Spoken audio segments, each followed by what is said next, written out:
नमस्कार दोस्तों, बिहार की राजनीति में एक बार फिर बड़े उथल पुथल की संभावनाएं बनने के संकेत नजर आ रहे हैं। जी हां, लालू यादव के बेटे ने खुले तौर पर अब एनडीए सरकार में शामिल हम के मुखिया जीतन राम मांझी को आरजेडी के साथ मिलकर सरकार बनाने का बड़ा ऑफर दे दिया है। साथ ही आरजेडी के साथ मिलकर सरकार बनाने पर इस चीज को लेकर भी बड़ा ऑफर दे दिया है। क्या पूरी खबर आपको विस्तार से बताएंगे। वहीं इसी के साथ ही आपको बता दें, अब जीतन राम मांझी बुरी तरह से फंसते हुए नजर आ रहे हैं। जी हां, अब उनके खिलाफ यह मामला पटना हाई कोर्ट पहुंच गया है। अब इस मामले में जीतन राम मांझी की परेशानी बढ़ सकती है। वहीं आपको बता दें, एक बार फिर आरजेडी के मुखिया लालू प्रसाद यादव चर्चाओं में आ गए हैं। जी हां, शिवसेना नेता के इस बयान के बाद लालू प्रसाद यादव के इस बयान की हर तरफ जमकर चर्चा हो रही है। लालू का कौन सा बयान है जिसका जोर शोर से चर्चा हो रहा है, आपको उनका बयान भी बताएंगे। वहीं इसी के साथ ही आपको बता दें, शादी करके पटना आए तेजस्वी यादव को 10 दिन ही हुए थे, लेकिन अब एक बार फिर पटना आने के 10 दिन बाद ही अब अपनी पत्नी राजश्री यादव के इस फरमाइश को पूरा करने के लिए दिल्ली निकल चुके हैं। आगे बढ़ने से पहले इस वीडियो पर एक लाइक जरूर कर दें। चैनल को सब्सक्राइब करने के साथ ही घंटी को बजाना बिल्कुल ना भूलें, ताकि इसी तरह की नई नई खबरों का अपडेट आपको तुरंत मिल सके।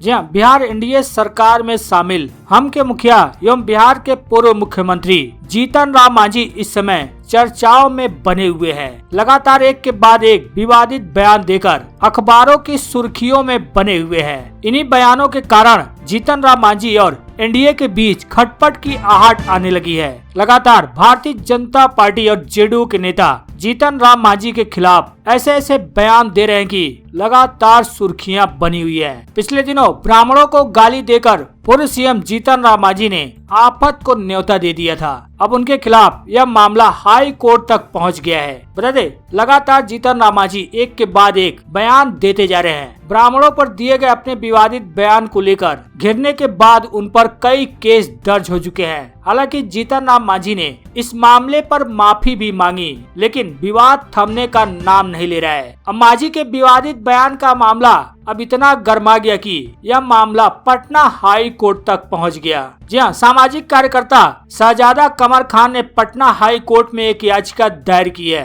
इस याचिका में उन्होंने मांग की है कि गजेंद्र झा जैसे अपराधियों पर कार्रवाई हो और मांझी की सुरक्षा बढ़ाई जाए। बता दें, भाजपा के नेता गजेंद्र झा ने जीतन राम मांझी द्वारा ब्राह्मणों पर दिए गए विवादित बयान के बाद ऐलान करते हुए कहा था कि जो मांझी का जवान काट कर लाएगा उसे 11 लाख का इनाम दिया जाएगा। ब्राह्मण का कोई भी बेटा अगर जीतन राम मांझी का जिहुआ काट के लाता है तो मैं 11 लाख रुपए का इनाम दूंगा। जिसके बाद हालांकि भारतीय जनता पार्टी ने उन्हें पार्टी से पूरी तरह से निष्कासित कर दिया। हालांकि जीतन राम मांझी के इस विवादित बयान पर राज्य भर में हर जगह धरना प्रदर्शन और पुतला फूंकने की घटनाएं भी सामने आई। साथ ही ब्राह्मण संगठनों ने मांझी के पटना स्थित आवास पर प्रदर्शन और पूजा पाठ करने का भी ऐलान किया, जिसके बाद बिहार पुलिस ने मांझी के घर के बाहर सुरक्षा व्यवस्था और भी चाक चौबंद कर दी। लेकिन अब इस मामले में ट्विस्ट आता हुआ दिखाई दे रहा है। जी हां, लालू प्रसाद यादव के बड़े बेटे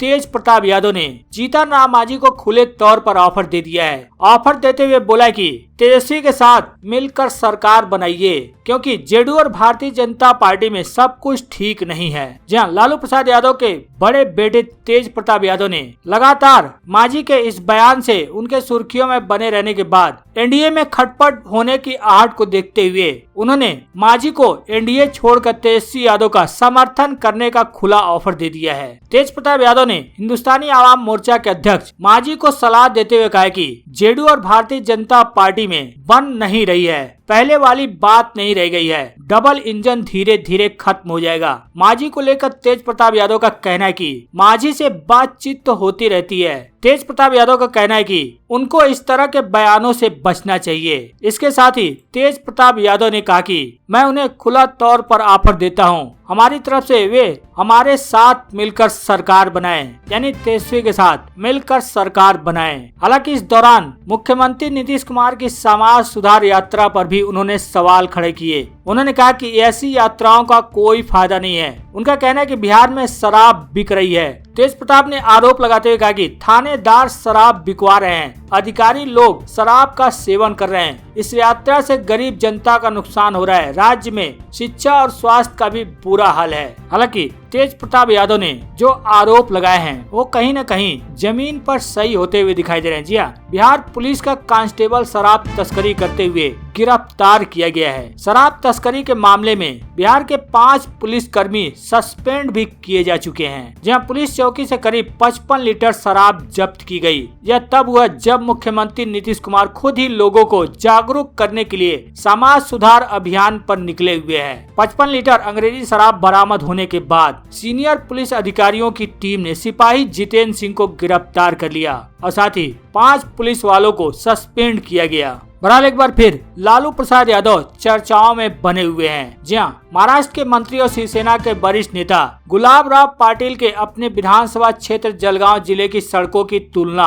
हेमा मालिनी के गाल से करने पर विवाद के बाद अभिनेत्री की भी प्रतिक्रिया सामने आ गई। हेमा मालिनी की प्रतिक्रिया के बाद एक बार फिर से आरजेडी सुप्रीमो लालू प्रसाद यादव में चर्चाओं में आ गए, क्योंकि कभी लालू प्रसाद यादव ने बिहार की सड़कों को हेमा मालिनी के गाल जैसा बनाने की घोषणा की थी, जिसके बाद काफी विवाद भी हुआ था। हेमा मालिनी ने गुलाबराव पाटिल के बयान पर बोलते हुए कहा कि ये ट्रेंड सा चल चुका है। कुछ साल पहले लालू प्रसाद यादव ने इस ट्रेंड को शुरू किया था, इसलिए सब लोगों ने इसे इस्तेमाल किया। अगर सामान्य लोग ऐसा बोले तो समझ में आता है, लेकिन संसद के सदस्य ऐसा बोलते हैं तो ये ठीक बात नहीं है। हालांकि पिछले दिनों लालू प्रसाद यादव ने जाति जनगणना को लेकर भी बयान दिया था, जिसके बाद बिहार के राजनीतिक गलियारों में ये चर्चा होने लगी कि क्या लालू प्रसाद यादव और नीतीश कुमार फिर से एक साथ आएंगे। जी हाँ, लालू प्रसाद यादव ने एक बार फिर से जाति जनगणना के मुद्दे को उठाया है। दिल्ली में पत्रकारों से बातचीत करते हुए उन्होंने कहा कि जनगणना नहीं होने से केंद्र और राज्य दिशा विहीन होकर बजट बना रही है। यही वजह है कि पिछड़े तबके के लोग और पीछे होते जा रहे हैं। लालू यादव का कहना है कि जाति जनगणना विलंब और आनाकानी नहीं करनी चाहिए। उनका कहना है कि जनगणना को लागू करने के लिए हम लोगों को संघर्ष करना पड़ेगा। उनका कहना है कि बिहार के मुख्यमंत्री नीतीश कुमार जाति जनगणना कराने के पक्ष में हैं, लेकिन भाजपा की केंद्र की सरकार जाति जनगणना कराने के पक्ष में नहीं है। पिछले दिनों उन्होंने कहा था कि मैं नीतीश कुमार के इस फैसले के साथ खड़ा हूँ। अगर केंद्र सरकार जाति जनगणना नहीं कराती है तो नीतीश कुमार राज्य के राजकोष के पैसे से जाति जनगणना कराएं। अब इसके बाद से अटकलें तेज हो गई थी कि क्या फिर से लालू यादव और नीतीश कुमार साथ आएंगे। बहरहाल वहीं आपको बता दें, अब पटना आने के 10 दिन बाद तेजस्वी यादव और उनकी पत्नी राजश्री यादव दिल्ली के लिए निकल चुके हैं। जी आपको बता दें, नेता प्रतिपक्ष तेजस्वी यादव शादी के बाद ही पत्नी रेचल उर्फ राजश्री यादव के लिए परफेक्ट पति बनने की कोशिश में जुटे हुए हैं। अभी 2 दिन पहले उन्होंने चाट गोलगप्पे वाले को राबड़ी आवास पर बुलाया था। अब पत्नी को मायके घुमाने के लिए रेचल को लेकर दिल्ली की तरफ निकल गए हैं। बता दें, इस दौरान एयरपोर्ट पर राजश्री यादव और तेजस्वी यादव को देखने के लिए काफी भीड़ जुटी थी। अब वो दिल्ली भी पहुंच चुके हैं। बता दें, तेजस्वी यादव 13 दिसंबर को ही दिल्ली से पटना आए थे, लेकिन 10 दिन बाद ही वे दोनों आज दिल्ली वापस पहुंच गए। बता दें, पटना आने के बाद लगातार आरजेडी के बड़े नेताओं के साथ साथ उनके समर्थक और चाहने वाले मिलने के लिए राबड़ी आवास आते रहे। 10 दिन तक पटना रहने के दौरान तेजस्वी यादव ने रेचल को घर घुमाया था, जिसकी तस्वीरें भी सामने आती रही। हालांकि इससे पहले तेजस्वी यादव ने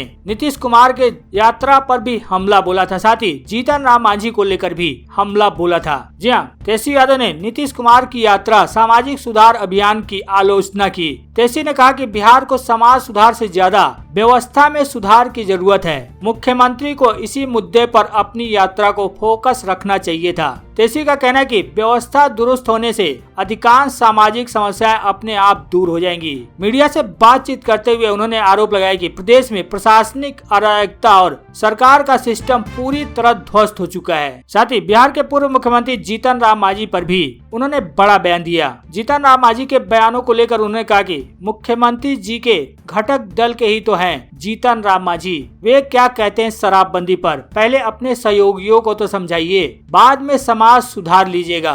पहले नीतीश जी उन्हें समझा दे या मांझी जी उन्हें समझा दें। उनका कहना है कि आप अपने सहयोगी को तो पहले समझाओ। वैसे भी मुख्यमंत्री जी थके हुए हैं, बिहार की जनता उन्हें पसंद भी नहीं कर रही है। कोई काम करने का नया तरीका या विजन या रोड मैप नहीं दिखा। उनका कहना है कि आश्चर्य की बात है कि 16 साल से जो सीएम है वही कह रहे हैं कि बिहार पिछड़ा है, इसको विशेष राज्य की दर्जा की जरूरत है। यदि पिछड़ा है तो इसके लिए आप जिम्मेदार हैं। आप मदद भी किससे मांग रहे हैं? आप तो सरकार में हैं, आपके मंत्री हैं, आप सहयोगी हैं। हमारे 22 एमपी होते तब बिहार को 1,44,000 करोड़ का पैकेज दिया था, 4 कारखाने दिए। इन्होंने क्या दिया? 39 एमपी हैं तो। हालांकि इन सब के बीच अब चिराग पासवान ने भाजपा की मुश्किलें बढ़ानी शुरू कर दी है। जी हाँ, चिराग पासवान ने उत्तर प्रदेश में विधानसभा चुनाव लड़ने का ऐलान कर दिया है। जी हाँ, चिराग पासवान ने ऐलान करते हुए कहा कि हमारी पार्टी उत्तर प्रदेश में अकेले दम पर चुनाव लड़ेगी।